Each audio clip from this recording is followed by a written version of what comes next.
We'll start that again. Maybe it was because my volume was turned down. I think that's what it was.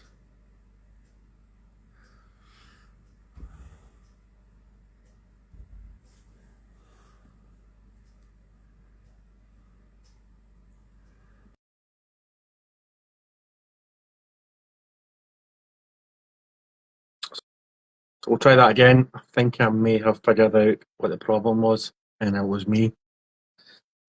I think my sound was turned down. That's my fault. This probably means that I've fucked this up now.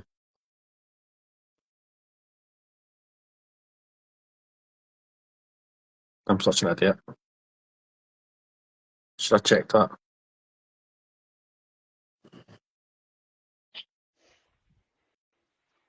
Hey!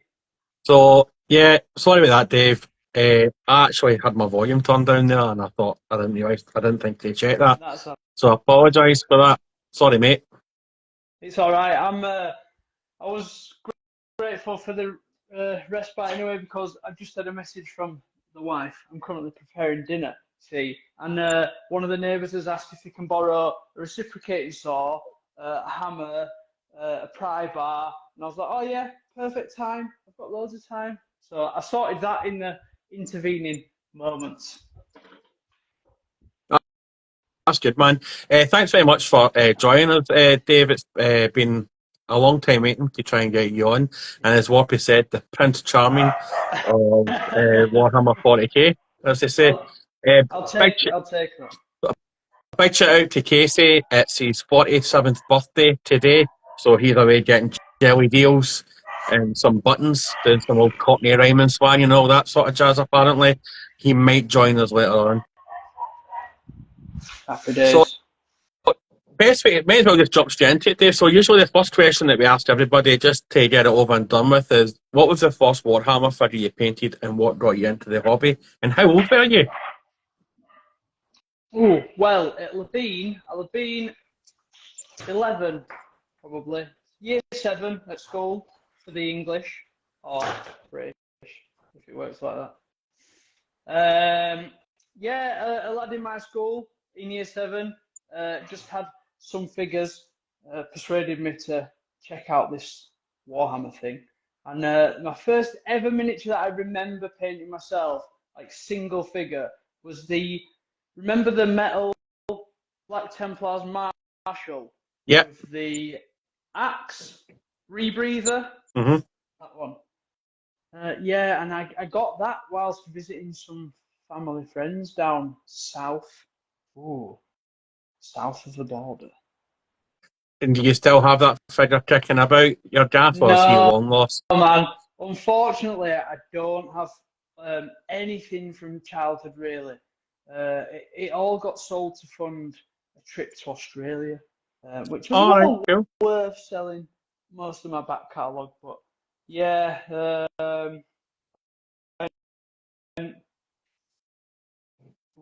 sorry, sorry. Um, yeah, yeah. So about 11, painted that, and on to new projects. And do you still keep in contact with the mate that got you into the plastic crack, or is So that thing? yeah, so we do. We've moved. We live in different locations now, but yeah, we still speak occasionally. He paints predominantly Lord of the Rings stuff. Um, Tom. Uh, he's dabbled in heresy. He was the first person I ever knew that had a heresy army. World Eaters, I believe it was. It was quite interesting at school because Warhammer was not a word that was ever discussed No. with anybody. Like a lot of these schools now, you have schools clubs and some stuff that you feed through there and social media. I literally knew Tom. We played Warhammer in secret, and we went to Leeds City Centre to the Games Workshop store in secret every week, and um, it was kind of done very under the radar. Yeah, it was like, because it was like, I think chess was had a better hierarchy than what Warhammer would have had, and I think it's Yeah, probably definitely. like when we were kids, it's probably those teachers that have now like brought it into the schools. Whereas if you were a Warhammer kid, the chess people would batter you. Do you know what I Yeah, mean? yeah, absolutely. I think it's quite interesting now seeing some of my. They weren't necessarily close friends at school, but peers, people that I knew that are now into the hobby, that I've connected to since coming out of school and everything, and people now I speak to that know about it that I didn't know at the time played it, that probably did with Yeah, their like friends in secret as well. yeah, because it's like I never played. I never played like Warhammer, like Hero Quest and Battle Masters. One for your bingo cards. In Space Crusade, I think it was like I was too poor. I was a single. My mum was a single parent, so like I had fighting fantasy novels instead, which I love to collect. I loved them when I was wee. Did you ever Yeah, dabble in them? yeah, I think we were very fortunate to be in a position to go and get it. And I think my mum, being kind of in the world and the industry, my parents were civil servants, and um, they just kind of knew a bit of a thing when they saw it. So when I started going into it and going to games days and going to events and spending all my pocket money and picking up extra shifts to the paper rounds and things just to fund it, Yeah. she bought shares in it. She was No like, way. This thing, he's invested in this. This thing could be good." So on my 18th, 16th, possibly 18th birthday, she actually gave me my shares as a present and said, you've been putting money into this thing. Here's some of it back, which was really cool. And do you still have your shares? Do you have many I shares? still, I still have, so I have some shares now. I sold a few a while back, but yeah, I still have enough to keep me ticking over. That's pretty smart. That's pretty cool. I think you're the first person that we've had on that said that they've got shares in Games Workshop. Man, that's pretty savage. That. Yeah, it's cool because I don't dabble in shares or anything in any other respect. But it is nice to have a check drop through with your dividends or whatever they're called. Once every 3 months, you get a little kickback from the hobby that you've got, and it's cool. I mean, it rides pretty well. You see spikes and things, but I don't do anything with them. I just get Yeah, a man. bit of a check, and Yeah, it holds extra investment in it, right? yeah, and I suppose when you get your dividends or your capital gains check, it goes straight back into the plastic crack. Yeah, of course it does, man. Big time. So yeah, So, did you ever that's take so a did you ever take a break from which is like with most people that yeah. we've had on, they took a break when they hit like women in college and university. Did you take that break yourself and then come back Yeah, to it? 100%. I think for most parts, it'll have been around about the same time. I started playing rugby league, being from Leeds. But yeah, we started playing that, and kind of when I started working, it took a back seat for a while. So I probably had from the age of sort of 16, 17. Um, I would still go into Games Workshop. I'm really kind of on good terms with Steve, the store manager. He's been store manager since I was 11, and starting this, I'm now 34. So obviously 23, Yeah. 20, 24 years in it. He's still there. It's moved locations a couple of times, but I still call in whenever I can, just uh, out of kind of friendship with him. So it's really cool to see him. And what is it you're Uh, currently collecting this now, or what's in your pile of shame that you're hoping to get to see we, soon? we ain't got time to go through the pile of shame, mate. But so current projects, I'm really trying to get through the Tyranids. I have a 2,000 point list. I think my idea when I build a force or when I get an idea for something, It might be one or two models that really inspire me. But since being a kid, my thing has been 2,000 point armies. And I know the game has evolved and changed. There are different smaller subsections and games that you can play like Necromunda and Kill Team and things like, which I really enjoy the smaller skirmish style forces. But a 2,000 point army to me is my aim when I decide I'm going to do that. So like I've written a 2,000 point list there. I've probably got like 4,000 points of Black Templars, and they're my first real Space Marine love. With the Black Templars, like I absolutely love kind of the theming of them, like the Crusader force, harking back to sort of historical references and things. Oh yeah. I mean, like what Games Workshop and what Warhammer stuff's just so steeped in like medieval and European and even like Asian history. It's brilliant. Like, yeah, if you look at like Old Hammer or the original like Warhammer Fantasy stuff when sort of like we were kids, Empire were a really big pull for me. I collected Empire when I was sort of early teenager, because I just really liked that kind of feudal historical. It's kind of a surprise that I'm not into some like bolt action and things like that. I don't really have time to venture outside of one IP. So this is the one that I kind of chose, and it's massively stuck with me. Like I am predominantly an Imperial player. mhm. They're not good guys, but it's the side that you would find yourself on. I would predominantly play that. So in Kill Team, like my favorite faction, I've only got a couple. I've only played one game, but I really like the Cassicans in those because they're kind of like the elite of the everyday man, things like that. So yeah, that's the kind of. There's just so much out there this now. Like I have like kind of looked at other IPs, but I always just keep getting drawn back to the 40k life, and it's just kind of I'm happy with where I am just now with it. Probably like that for yourself. Yeah, absolutely. I think there's a lot of people that kind of say, you have your faction, right? And people love to hate on. It's like a football team, isn't it? You've got your football team, and although it's the same sport, other football teams are not as good as yours. Even though players might move and things, like Space Marines for me, I love them. Some people love Tau, some people love Orcs.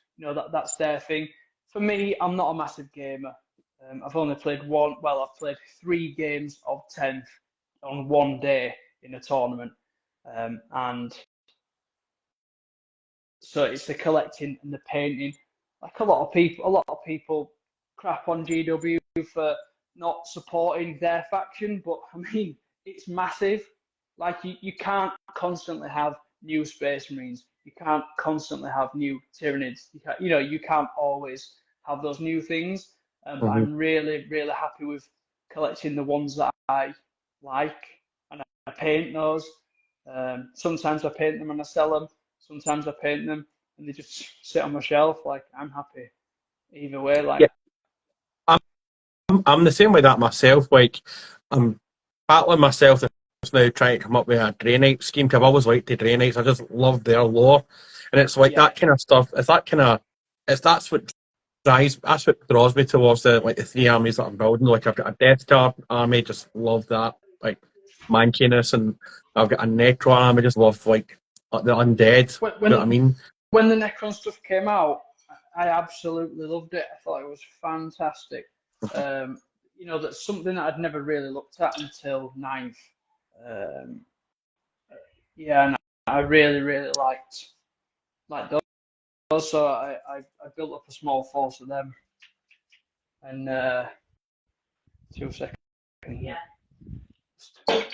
Providing sustenance to the better half. And so when they came out, I painted a force. But for me, it's predominantly what gets my interest, I'm not bothered about rules. It might be a terrible force, right? It could be absolutely abysmal. Why are you playing them? The rubbish. Yeah, but I like how they look. Like Yeah. it's the aesthetic for me. Law is big. I'm not as big on law now as when the only way you could get law was White Dwarf, right? Hmm. Or the books, but the books weren't as prevalent. So for me, I'm I'm reading White Dwarf, and I'm thinking, oh, that Grey Knight story was amazing. One of the only Grey Knight stories that I ever that I like. Sorry, one of the best stories that I ever remember was when the Grey Knights were defending against Angron on a battlefield, and that was in White Dwarf.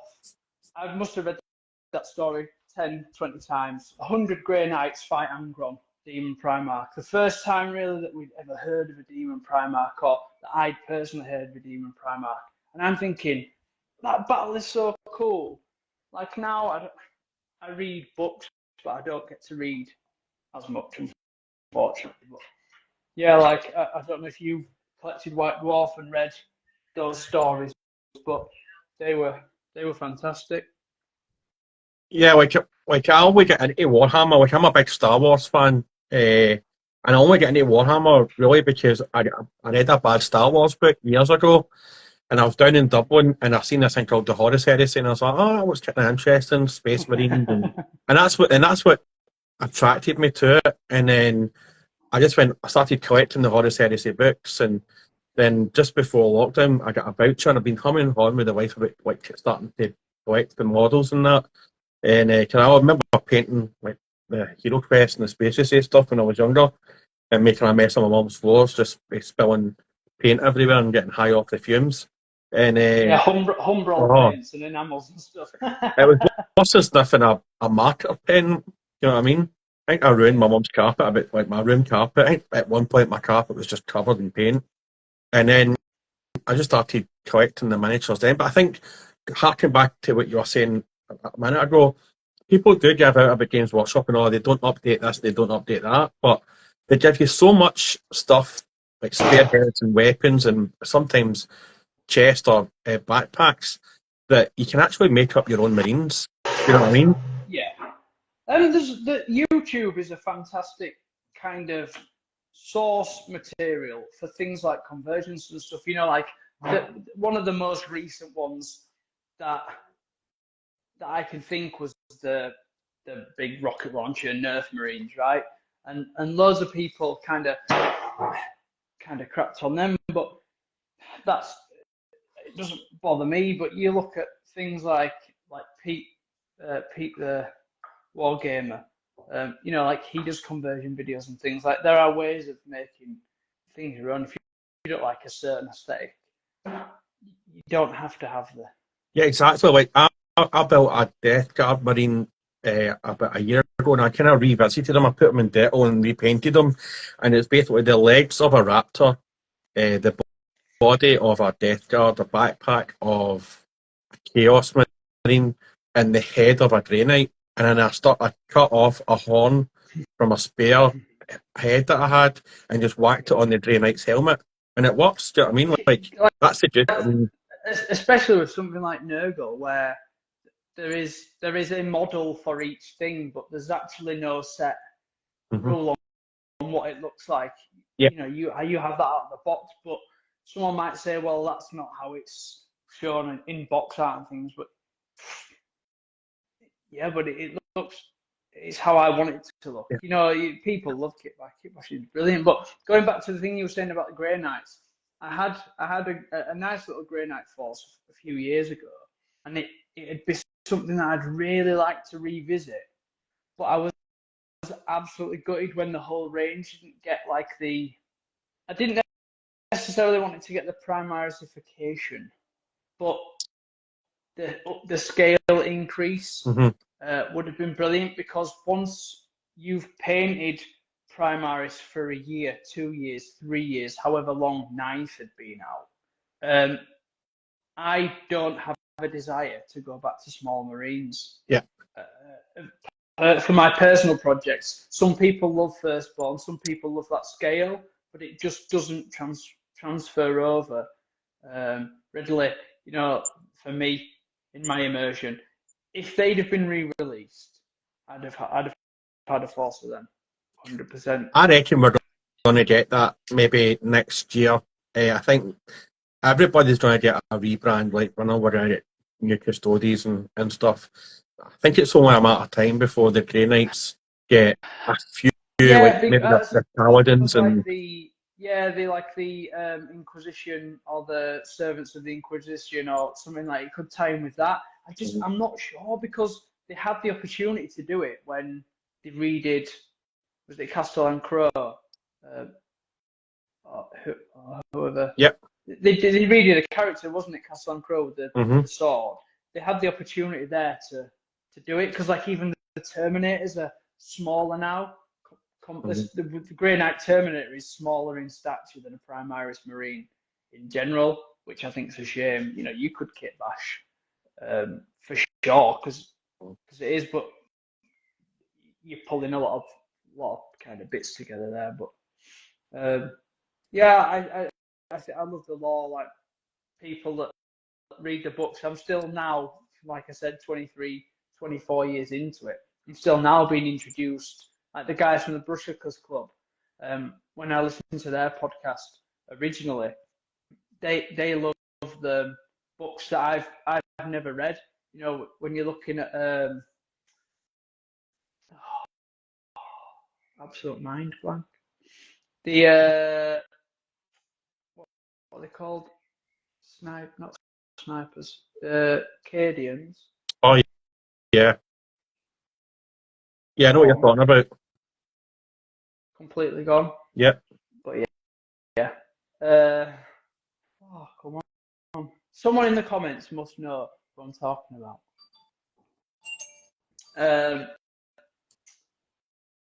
Yeah, so sidetracked. But yeah, like I'm still being introduced to stuff like that, like Eisenhorn. I've never read an Eisenhorn book or even listened to an Eisenhorn book. And with the invention of rumor around Henry Cavill, you know, Yeah. well, he is involved in the Amazon, but oh, could he be Eisenhorn? Could he be this? Could he be that? I was like, oh, maybe I'll look into that. Because some of the books for me that I loved, like the Gottfried Gurnison novels, Gottfried and Felix, like the old world stuff. Mm-hmm. Some of those are brilliant. And then when Brian Blessed did the voice for Gottfried when they re-released Age of Sigmar, that was just like something quite cool. It is always nice to see an additional.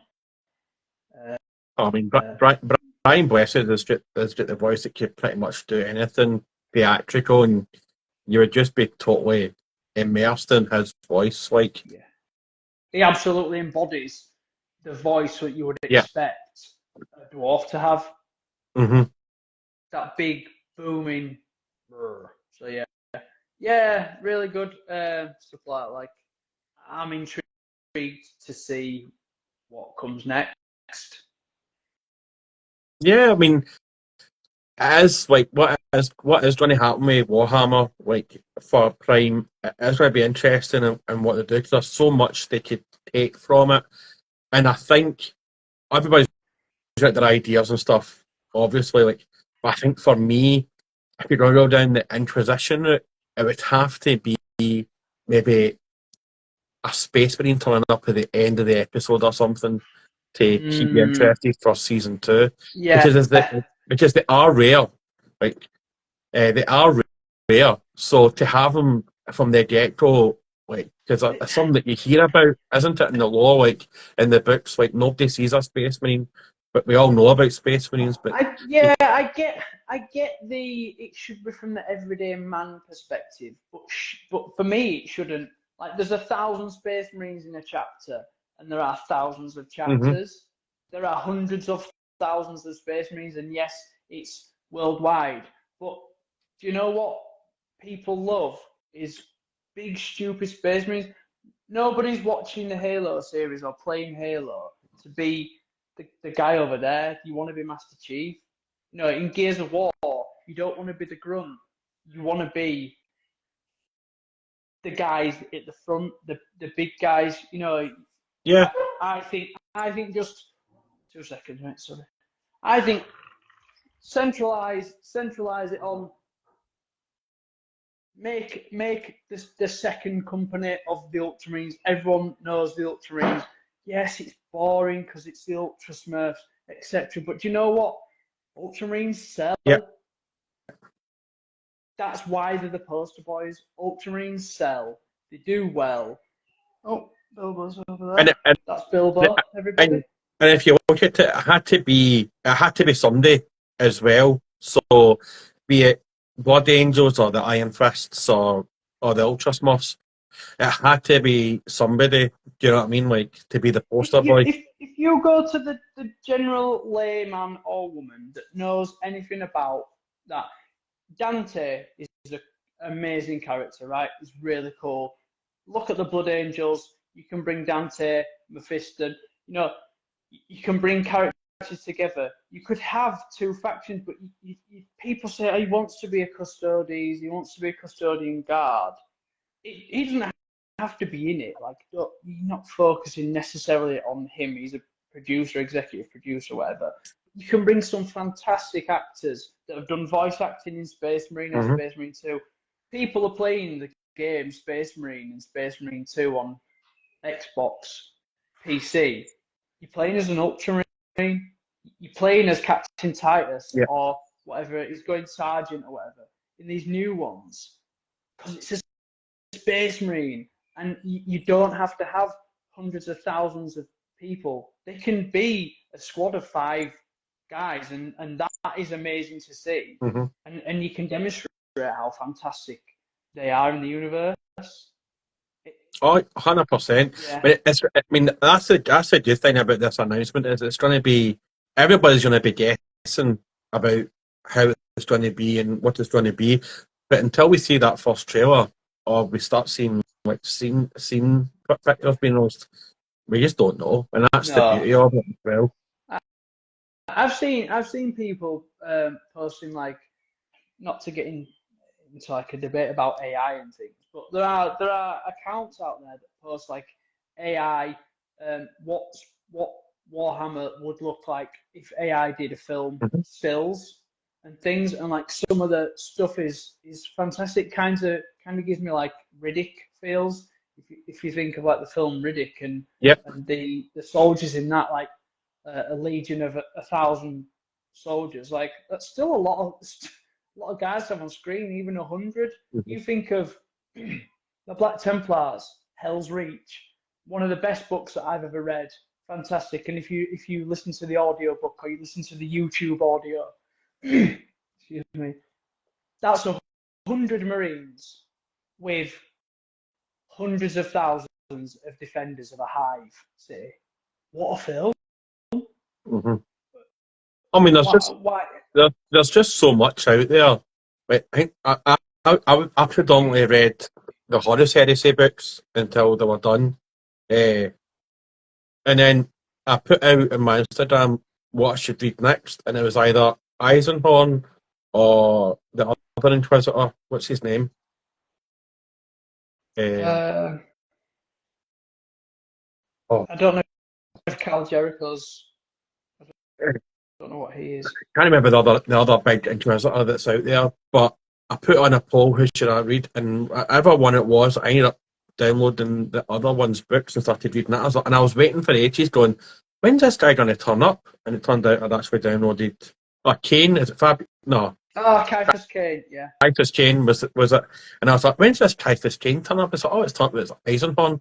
Oh, and it turned out it was actually Colin knew. Colin's Painted Adventures got in there. 10 points to Colin. There we go. And it turned out they actually downloaded their own audiobook. So I was a bit annoyed myself at that. But audiobooks are an interesting one for me, mate. Like, I listen to 90% of the stuff that I take in for Warhammer because I listen at work. I don't always physically read the books, mainly because it's kind of more expensive to get the books all the time, and once I read something, that's generally me. So with the audiobooks and Audible, I'll get them. But just a personal thing, is the person orating or reading the book has to grab my attention.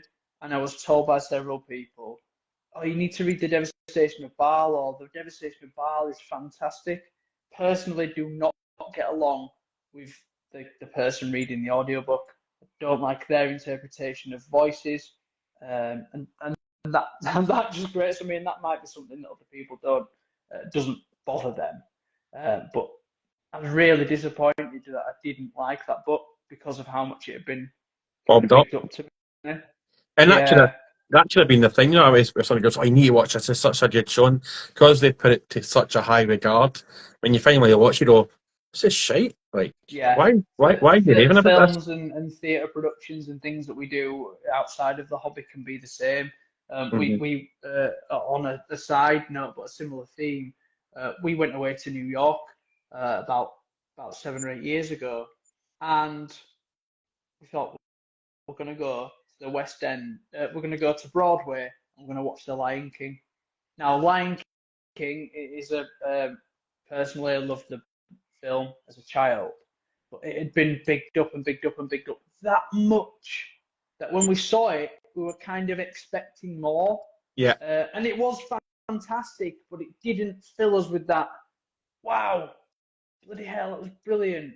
And then the next night we went to see The School of Rock, which was in a smaller theatre. We weren't expecting much, but the performance, we just came out of that going, wow, like, yeah, I think you can overdo it too much, kind of overplay certain things.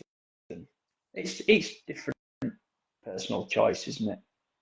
We've got a comment in from Inferno Miniatures. He said that with Chaos books, the character sounding like Skeleton from He-Man. Skeletor. So I had this, I think it's Mephiston. The voice for Mephiston in The Devastation of Baal is very much spoken like this. And it like grated on me in how certain people spoke. And yeah, if you don't get along with that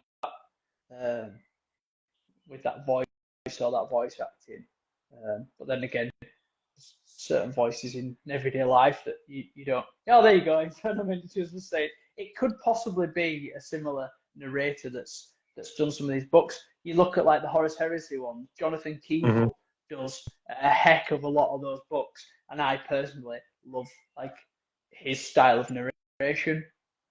Yeah, I do like him and John French. It's when, and then you get some random, you're like, who's this? And who's this heathen coming in?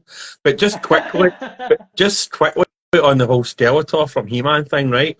Why was he called Skeletor? Because the only part of his face that was a skeleton, the only part of his body that was a skeleton was his face. Was the mask? Was it his face? Was it a full face or a mask under a hood? Was it the full face? I think it was a full face. Yeah. But like, it's the only part of him that was actually skeleton was his face. Everything else was blue muscle. Yeah, big blue muscle. Well, we'll never know. We'll never know. Did you ever see the He-Man film in the cinema with Dolph Lundgren? No, that may be before my time, or I've missed it. Yeah, you never missed much. It was pretty woeful. Yeah, kind of like the was it Street Fighter or something like that? I think Van Damme was in one of the Street Fighters. Oh, Kylie Minogue. Street Fighter was pure cheese, though. I mean, that is a classic cheesy. Oh, it's brilliant. So bad it's good. He-Man was just mental. It was just they come to I'll avoid it. Aye, like they come to Earth, and it's just weird. Yeah, I don't know if you watch any of the productions on Warhammer Plus, like the animations or anything. I haven't watched them in a while, but I really liked some of the stuff that came out of there, like the one with the salamander, the Pariah Nexus. Like when they fleshed that out. Hello there, Three Spires Gaming Group. Yeah, when they fleshed it out, because it was originally just the trailer for the release of 9th edition, and then when they put some bones on that, I really liked that, and the Blood Angels one that they did originally. Like it's been incredibly poor showing in general with the amount of releases that happen. But I think when some of the big releases do happen, it's positive content that comes out of I that. mean, like, see when they do like release something like Kill Team or a new game coming out, the cinematography trailers that they do are absolutely second to none. Like they are just amazing. 100%. Warhammer Total War, the one where the priests and the Empiremen are walking through there and then they get ambushed by chaos, Yeah, is so absolutely fantastic. So I think all of the Dawn of War trailers, like if you can involve the guys that make the Dawn of War stuff into just a 20-minute, 30-minute video, like I'm sure there's a lot of production involved in it. But this is a big company we're talking about. That is something I'd love to see. The trailer work is phenomenal. I would love to see them do like maybe a 45 to maybe 75, 85 mini film about the Battle of Esteban and just like watching that because there was a thing going about the internet years ago and it was like kind of anime TIE fighter X-Wing fight and it's absolutely, if you've not seen it, go on YouTube after. It's absolutely brilliant to watch. And it basically it kind of just like goes in and shows you the person under the helmet, and it's just this magnificent. It's about Yeah. 6 or 8 minutes long, and it's such an amazing space battle. And you're thinking, this is a Star Wars animated film that we actually need in our lives. But alas, it never kind of came to fruition. But these things happen.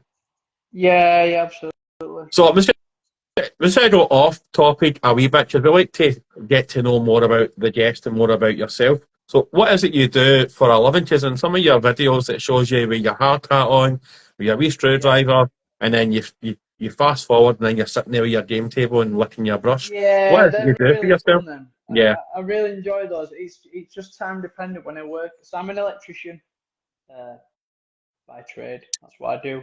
Done that for 20 years now. And well, nearly 20. And yeah, so I predominantly work either with one apprentice or one other person on a lot of the projects I do. So when I get the time, some of those shorts and reels and stuff were really fun to make, like just a little bit of fun. So yeah, that's generally.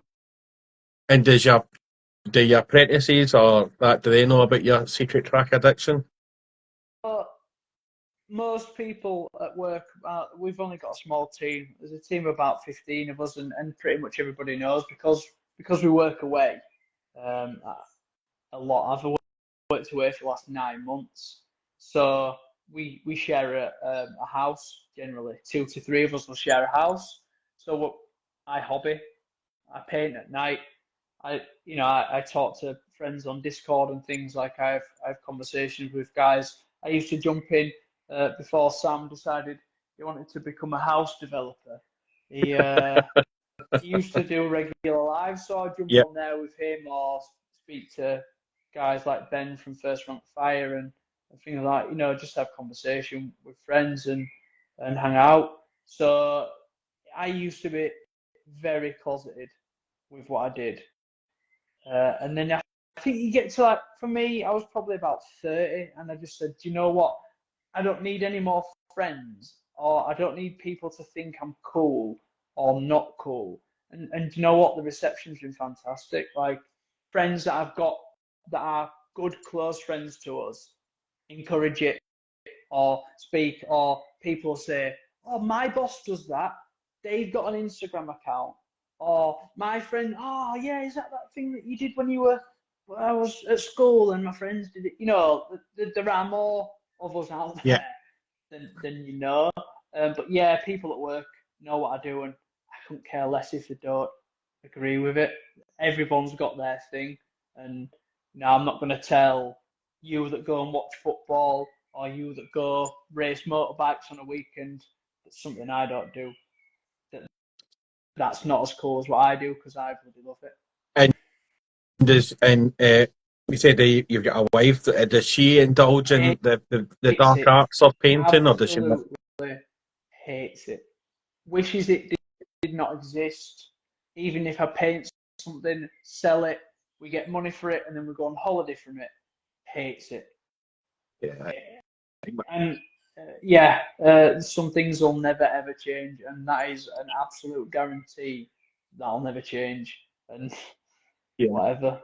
It doesn't My, bother. my It wife, doesn't bother us. my wife's the same. Like she just sees it as just paints everywhere, wee bits of plastic everywhere, and brushes and Yeah. Dettol. She used to love the smell of Dettol until I started putting figures in Dettol, and now she can't stand the smell of Dettol. She hates it. And when I say I'm going to do a bit of painting, she gets all excited because she thinks the house is getting painted. And then I drag out the wee paints and the brushes, and she goes back to being hating that again. So yeah, if if I can justify it by doing things like painting, it's okay. Or by selling something, it's okay. If I, as long as it doesn't interfere in everyday life and become something that it never was yeah, before, it didn't interfere in life when we met. I painted, but it didn't cause an issue. Obviously, I go on. I've been on painting courses. Sorry, I'm just putting us on charge. I've been on painting courses. We have life. Um, we don't have children, so it's not necessarily a massive issue. But obviously, if we've got things booked in on a weekend, then things are booked in, and that's fine with me because I'm not a massive gamer, like I said, so I'm not wanting to go out. But occasionally, it becomes a bit of a, can I do something on there, or while I'm working, or things like that. But I don't generally miss out on things that I want to do. I managed to get on. I've been on a few painting courses that I wanted to do. Um, to that's the thing. It's a hobby. Like we all need hobbies, and this is a yeah, hobby. Like, it's good for your mental health, and it's good to kind of just detach from a bad week at work or a bad day yeah. at work or whatever. I mean, it's just a hobby at the end of the day. The mental health side of it is something that I don't very fortunate. I think in this day and age, I don't struggle uh, particularly with, but I've kind of got a stressful job from time to time, and in those moments when I can sit down and paint for 2 hours at night with a cup of tea and some biscuits, and I can just sit, and it is the only thing that I think about. And for a lot of people, you're able to take stress off. Some people go and play five-a-side and they can run around for an hour, or they go play basketball, netball. I've recently decided that at the age of 34, running would be a good idea, which my knees disagree with, my ankles disagree with, and my calves disagree with. But it's another one of those things. I can stick some headphones in, I can go out for half an hour. I can sit down and paint with ease, put a podcast on, listen to yourselves, listen to someone that's just live streaming and kind of background noise. You're enjoying yourself. Just get on with it, man. 100%. Now you said earlier that you played rugby league. When did you stop playing that? Did you still, or did you Yeah, play up to fairly I recently? I absolutely wish that I could still play it. Unfortunately, so I played from kind of the age of about 14, 15. I was kind of late to it in my friendship group because I was a swimmer when I was younger, so that was my sport of choice. And then secondary school, end of secondary school, I started watching and playing. I'm from Leeds, so Leeds Rhinos are my local team, but we used to just go and watch amateur side play, and then I started playing a little bit. Then at the age of 21, 22, I think, I came off the back of a jet ski and slipped 2 discs in my neck, and that was me done. Then you're not going anywhere near a contact sport with slipped discs in your neck. So yeah, that was my playing career over. Uh, I still watch it. I still got friends that play it. We still watch it. We're quite avid fans of Leeds Rhinos, and I try and get involved as much as we can. But yeah, I went on. I played softball for a while. And what Um, And what position did? Like, I used to play rugby league. I used to play rugby union. I was very, very late to playing rugby union, and obviously with my physique, I was a front row forward. What position did you play yourself? Yeah, so you may not believe it now, but I used to be a bit of a heavier kid. When I was kind of 14, 15, I was substantially heavier than I am now. So I played prop when I first started. Then I moved out to the second row, and then as I lost weight, I then became a winger. So I ended up kind of finding my fitness. I came to it a little bit later in life than a lot of kids do now. You know, a lot of kids are massively into the gym and nutrition and things, and that wasn't the case for me. So, but I played union. We used to play union and league.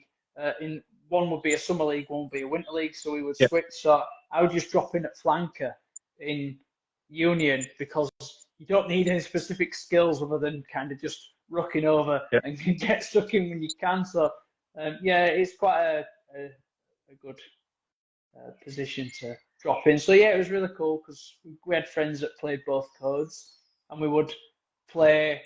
Sometimes we'd do like a summer exhibition match where the league guys and the union guys would play one half of one and one half of the other, which was quite interesting.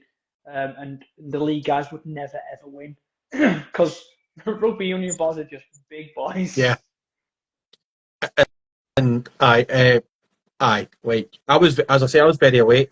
My mate set up a rugby club, and he's like, "I'm going to do some tag rugby. Do you want to come down?" And I was like, "I fucking hate rugby." Like, I was always a big football fan, so I was like, "You know what? I'll come down and help you out for this tag thing." So that was like a year, and then I got my wife involved the following year because we needed more girls. Because if you play tag Yeah, rugby, girls score more points than what men do. So, yeah, uh, and then he said, "Well, we're going to do full contact." And I was like, "I'm not really into that." And yeah. I, I was in, I It's a think I big was like, shock to the body as well, though, isn't it? I was like 33, 34 at the time. And I was like, right, I'll play it, but I'll not watch rugby. Yeah, And I think in my second proper league game, I dislocated my shoulder. So yeah. You don't need that. I thought like it was like football where if somebody goes down injured, like everything stops. Didn't realise in rugby that they'll just play over you and hurt you even more. Yeah. You'll get stood on. Nah, you're In like, union, man, union's rough, man. Like it's not as athletic. It's made for the big boys that like to push people about. Union is that, and league is kind of more akin to tag in that fleet of foot men do kind of well.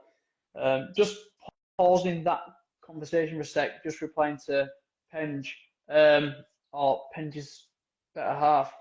Yes, I did this paneling behind me. Um, I also did paneling in the utility room, the porch, the front bedroom, the back bedroom, and that might be it. So yeah. So yes, sport is um, one of my other loves.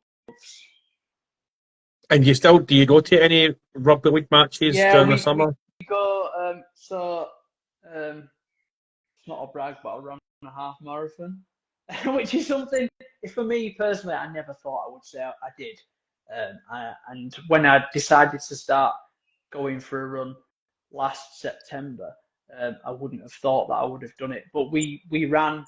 I ran the Leeds half marathon last month, maybe the month Well done, Phil. before. And what was your time? What was your time for your half marathon? I got 1:52:05, which I was really happy with. I wanted under 2 hours. It was a hot day, but I raised money for the Leeds Rhinos Foundation.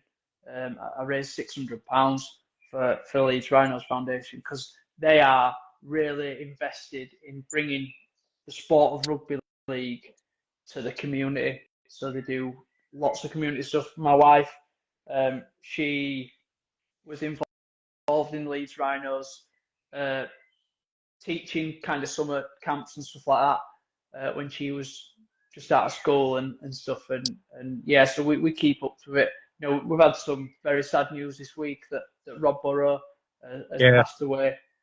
Obviously, massive involvement in the club, and I was very fortunate enough to meet him in passing at the half marathon in the clubhouse. So yeah, really kind of we are really involved in it. We try and get to as many games as we can. Father-in-law is a season ticket holder and stuff like that. So yeah. And now we've got Mr. Casey with me, who is 48. Casey's... He's 48 today, everybody. He doesn't look a day over 47. And how are you, Mr. Penge, on your birthday? I can't see him or hear him, but maybe you can. I think he's still trying to connect. So I actually had a question there about the painting there. So when you first started seeing your missus, at what point in the relationship did you start infiltrating the plastic crack into it? I already had, so I had my house that I lived in, and she lived elsewhere, and she moved in with me. But I had an attic room that was already kind of my hobby space, so it was there kind of from the start. Hey. There we go. I'm in. That's what she said. Hey-oh! Buttons are actually in the bedroom as well. I'm old now. I have to lie down when I stream. That's because you're like 52 today, mate. Happy 50th. Don't get Fuck off. Don't get a bad neck from holding it like this, though. No, only 40. Thank you very much for the comments. I appreciate that. Cheers, guys. Sorry for being late. My parents have been around and I've only just been able to kick them out. So this is life, man. Yeah. I'm here, though. I made it. Hey. The lighting is fucking terrible. Jesus. I know, that goddamn ball of flame in the sky. So, arsehole thing. I know. So, Dave, what would you say would be your favoured flavour of crisps if you had to eat a packet? I love this. I joined in at the important chat. Yeah, this is the nitty gritty. Do you know, I'm going to give you what I would probably pick like every day, and then like probably my favourite that I've not had in a really long time is the tomato sauce flavour. They, for me, were a really good crisp, and you just don't see them very often. But I really like a McCoy's. Is it the King Prawn Sizzler? I think they are. Sound, yeah. It's a banging crisp. Anything McCoy's is banging, though. But yeah, Golden Wonder tomato sauce flavour crisps are top tier.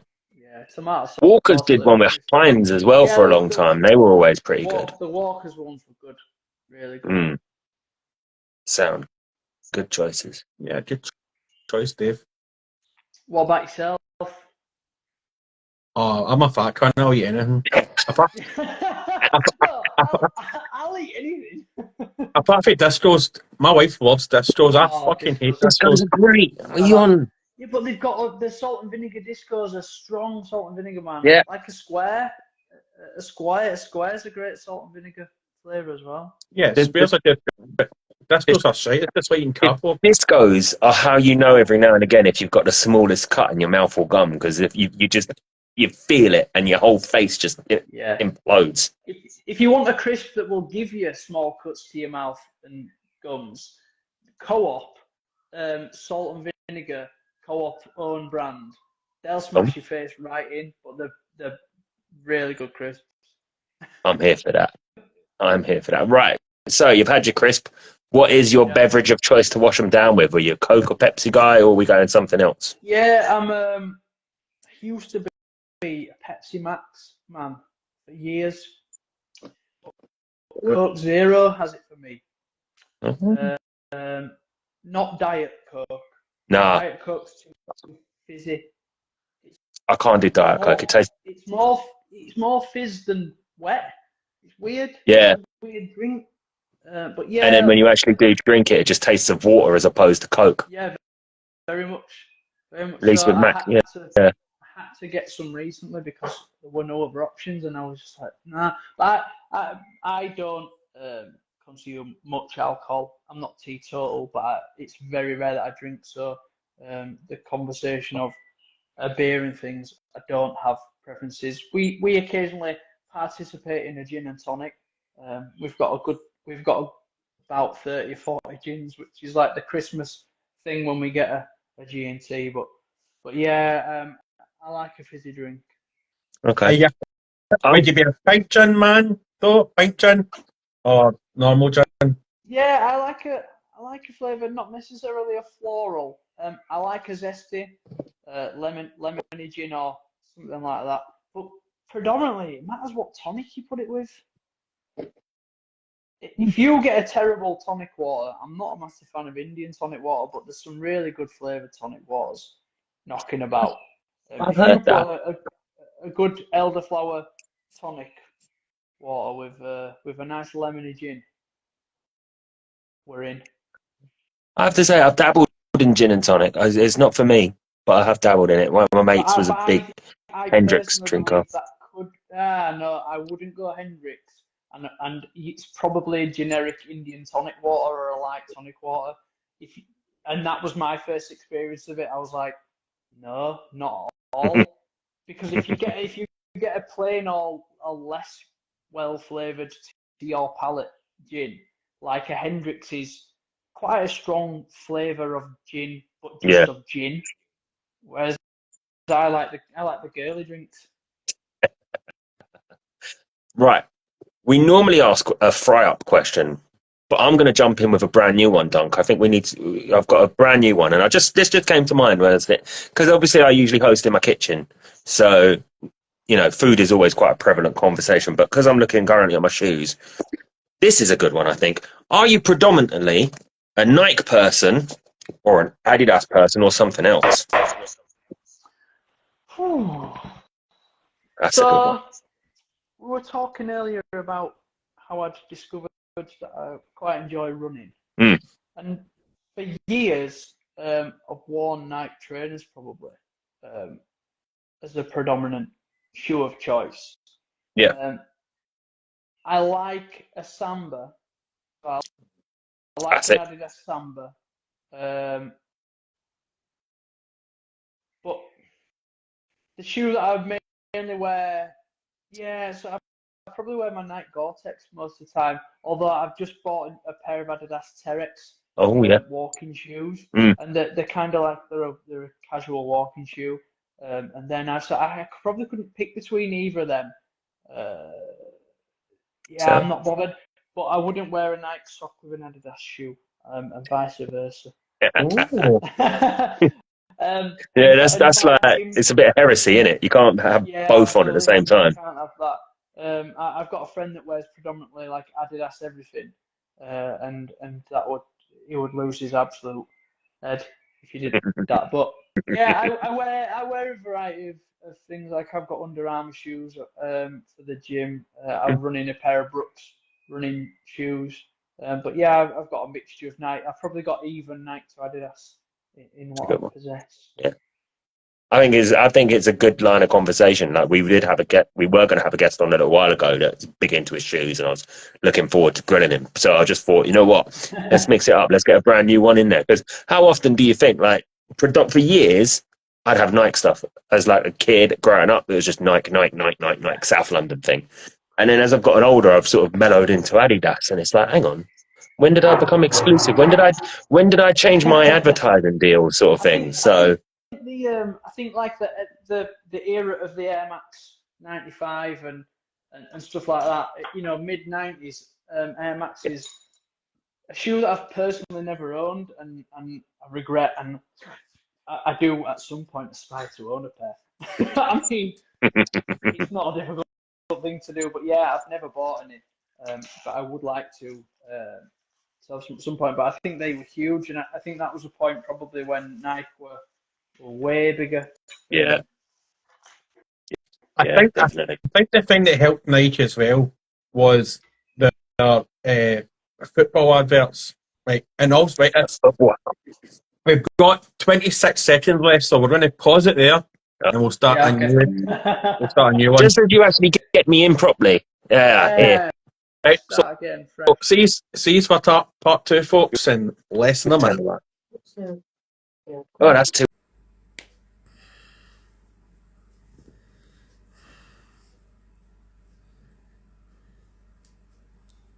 Hi, back for part two with 41st Millennium Dave and hopefully Penge, where we'll continue our talk about trainers and anything else footwear. So I'm going to send.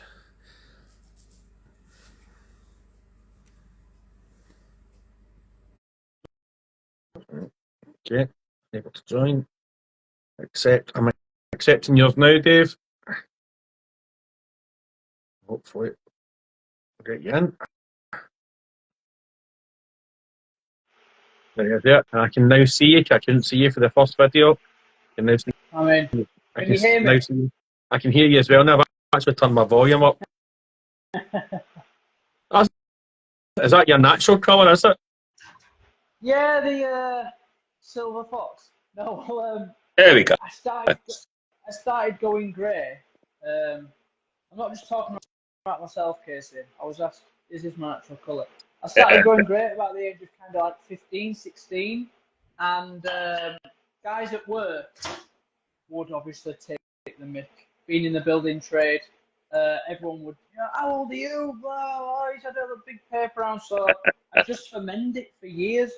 And I like my hair quite short, like this is long. I'm getting a haircut tomorrow.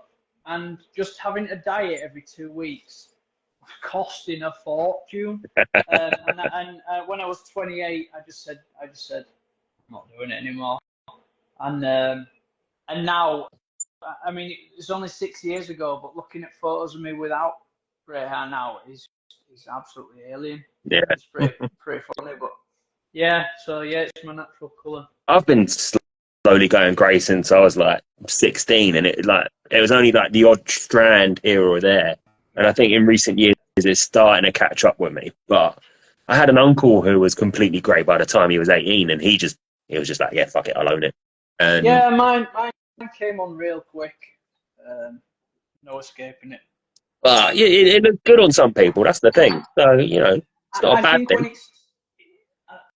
when it's sporadic, you can either embrace it or like it looks good on some people. I think most of it is just not caring. Again, getting back to the age when you decide to tell people that you play with little plastic figures, like who cares? Yeah.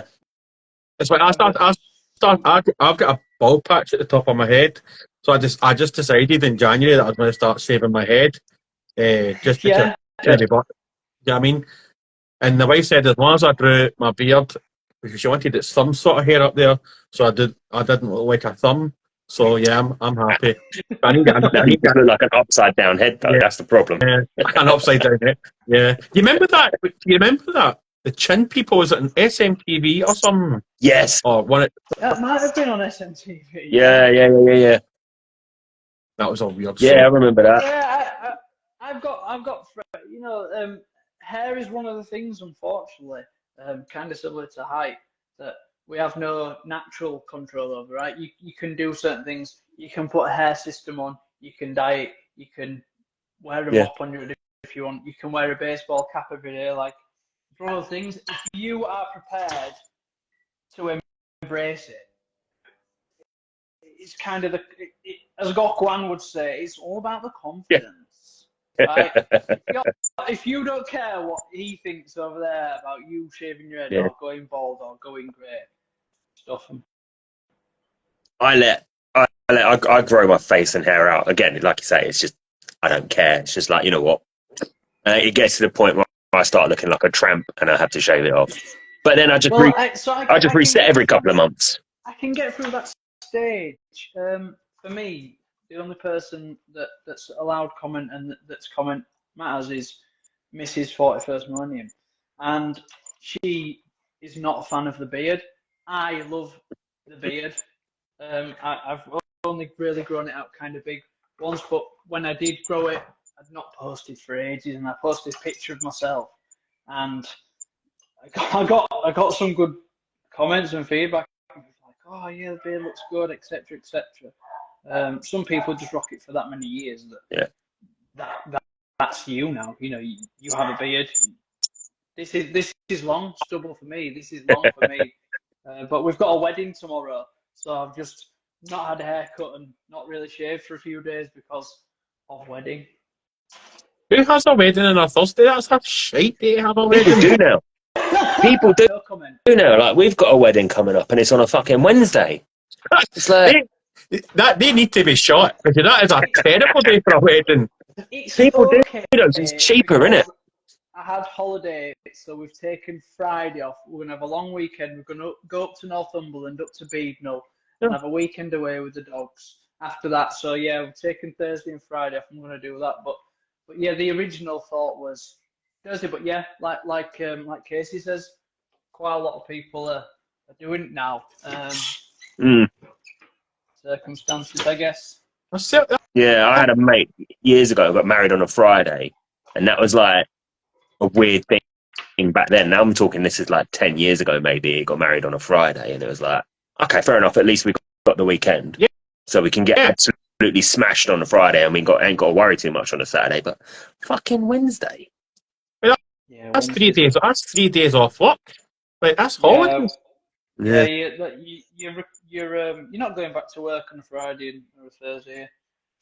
I mean, I will, because I like I'm a sucker for punishment. But but yeah, it's just weird one.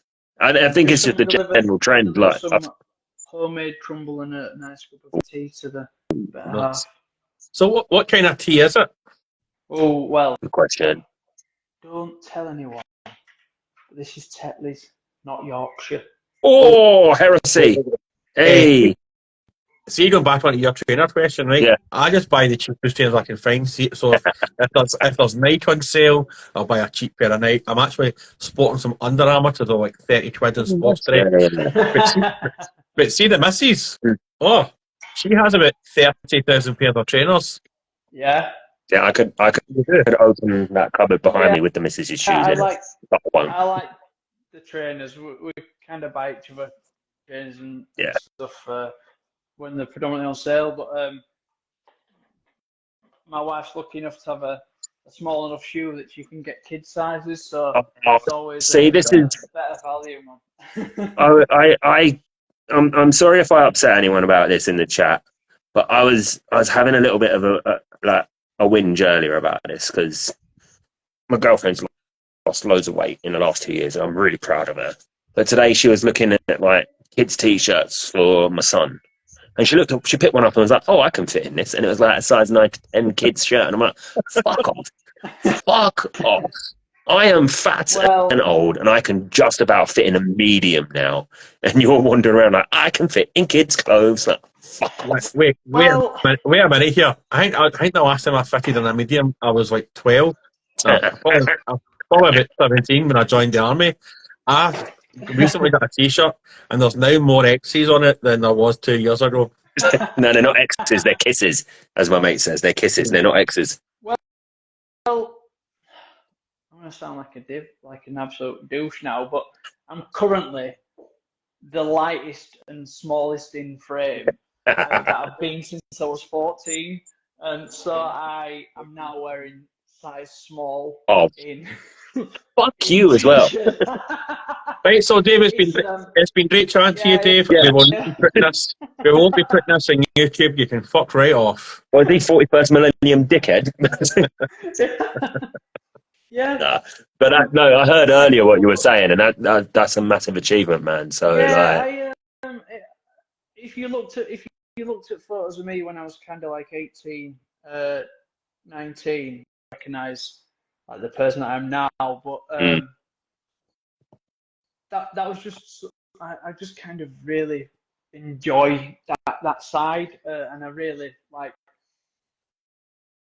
seeing that journey for people as well. Like, if some people enjoy going to the gym and things, but for me, I like the nutrition side of it. I've kind of got myself to a state where I can eat relatively like healthily, easily. like my wife will say to me, like, you eat the same, I could eat the same thing for lunch every day. Mm. I still absolutely can pig out and I enjoy. Pizza's my number one food. Pizzas, burgers, pies, love it, but I have to balance it out. But Yeah. yeah, I'm kind of like, whatever, I'll just eat. See, that's my problem. I can't be asked with the nutrition side. I'm just like, I'll work out and then eat what I want, and then I don't Yeah, work out enough but to that's balance it. fine because you don't. Yeah, not necessarily. You don't have to, but as long as you're taking the edge off it, Yeah. you're not going to continue to But spiral. And yeah, I had a health check in work the other day, and they had an outside company come in and do it. And the guy took some blood, he measured up some stuff, and he was like, okay, so the good news is you're not at risk for a lot of things. You do need to lose a little bit of weight and you'll be better off, but your heart age is 43. And I was like, what? And this was still when I was 39. So I was like, well, that's kind of shit. I'm not in my 40s yet. Don't be saying my heart's older than me, for fuck's sake. But yeah, I think it was just one of those things. It's like, okay, I do need to maybe improve a few things here and there and stuff. But I think that everyone does it yeah, in areas. Everyone falls down in some aspect of it. Like, I think if you look at like the perfect BMI for somebody, oh, it's probably unattainable for most of us, yeah, unless you're an athlete. Like, I don't know what it's based on, but yeah, it's difficult. Like, if you were to look at average height and weight things, it's mental. But yeah, I just I wouldn't run if I didn't enjoy it. Thankfully, I do. Um, so yeah, but if I didn't, yeah. I mean, that's the thing, innit? If you don't enjoy it, don't do it. So it's something that I've started doing is like walking and running about, and I do enjoy it. But it's just, I think it's also the motivation for me. I just need to force myself to get out more. So yeah, I think you can create habits, yeah, right? Like, you can do it just for fun, or you can do it to kind of make yourself do things. But if you look at people like Sir Shaw, like he walks all the time because it's brilliant for his mental health. mm, And he gets out in the countryside, and if you're fortunate enough, you might live in the inner city, you might not have access to stuff like that. But if you've got access to the countryside, like we're in Yorkshire, it's absolutely yeah, fantastic for it. You look at if you're walking in Ireland or Scotland or countryside that's open, you can get out, and if you enjoy that, you enjoy that. yeah, Yeah, yeah. absolutely. Yeah. Right, guys, So just we've got 10 minutes left before I need to go and watch Love Island, so I'm just Yeah, giving man. you a 10-minute warning. Joey Essex is messing stuff up. oh, Yeah. don't tell me you're in it as well, man. Oh, what's wrong with you people in love? Oh, Listen, we play a niche hobby. We've all got our quirks. Yeah. fair enough. Dave told me that he had to go at 9 to walk his dog, and I went, well, I need to go I've at got, 9 because I need of to course, watch we've Love got Island, three and he's nine to like, walk so the they dog. are. We ended up talking. It's fine. It's available on Catch Up on ITV Player. So, It's what? not for me. Right, so Casey, you chat away now for the last few minutes, 'cause I've had all the time with Dave. Yeah, yeah, yeah, yeah. I mean, I don't know if I can spin this round. I'm just going to show you. oh The yeah, show us what you got on. tyrannies for a second. This is what's on. So I'm up to the stage where everything's done. Well, Hmm. apart from this base for a very, very special character. I just need to do the lining on the carapace, and I'm just not bothered. But I also have a couple of little bits in there, and I really want to get on to painting Theoden, because Yeah, obviously with the passing. I yeah, think I've always loved The Lord of the Rings. I absolutely love the series. There's bits of the franchise that I'm not a massive fan of, but the characters in the books was something that tied me and my dad massively to the hobby. He didn't mhm, introduce me to Warhammer, but every year he would buy me Hobbit or Lord of the Rings related miniatures. I would paint them for him, and then I would give them back to him for him to display and stuff like that. Oh, So, cool. I bought the Theoden mounted and on foot, and I'm gonna paint. I'm gonna try and do my absolute best on those. Unfortunately, my dad's no longer with us, so Oh, sorry. he won't get to see them. But yeah, it'll be really nice to have those miniatures. They're just some of the personal pieces that I'm gonna do. I'm gonna follow the War Hipster, Josh the War Hipster's guide on painting, doing the Contrast Plus, because I'm not an incredibly artistic individual when it comes to thinking of colour schemes, but I can copy something that I really like really kind of well. Yeah. And Josh's guides that I've used on multiple things, it's what I've done most of my Tyranids with. The contrast is not every painter's cup of tea, but it gets you to get the base level done really quickly. And then it's up to you to add your finishing pieces, get your edge highlights correct, get your metallics, just right. But yeah, so that's what I'm working on at the moment. Just thought I'd show you. No, that's grand. I mean, I think you hit the nail on the head there, because it's something that we've had people talking to us before about. I think it's something Peachy, when he was on, sort of talked about it. The contrast stuff, the speed painting stuff. It isn't to everyone's taste, but that said, it's another weapon in the arsenal, isn't it? Yeah. If you want a nice, quick, easy way to get some base coats down, spray it white, slap contrast on it, and then go 100%. back and do what you want to do to tidy it up and make it yours. Loads of creators that are creating good stuff with it, like not with paint.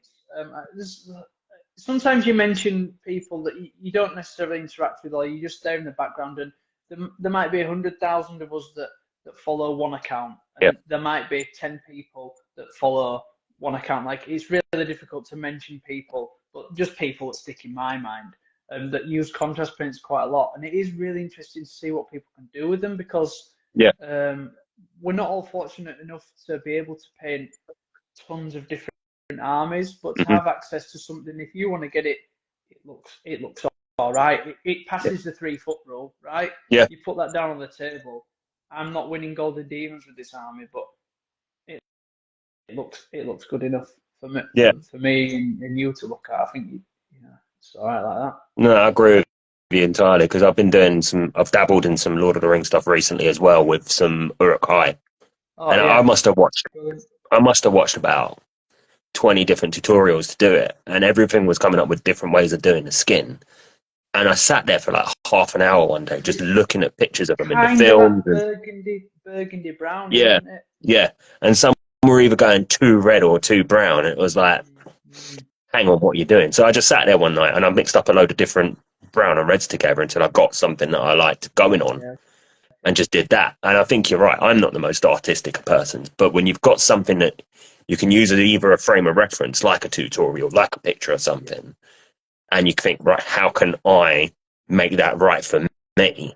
And it's the best way to do any of this sort of stuff, isn't it? Like, I always, for years, used to struggle with painting white, because, let's face it, white is a pain in the arse colour. But when they released the Apothecary white contrast, I know some people struggle with it, but I spray white, slap that on it to shade it, done. That's it. I'm happy with that. It varies. With the YouTube tutorials and things coming out, it really helps learning about the different base colours as well. Yeah. If you do something Grey Seer or Wraithbone or Ulthuan Grey or like White Scar, the different colours will give you a completely different result. But if you want something white, if you want like to edge highlight or up to that point, if you start slightly darker than the white and then build up to your edge highlight being White Scar, or you go Corex white Scar as your top, that top white absolutely pops. But the Pro Acryl Ball Titanium white that everybody raves about is second to none, in my opinion.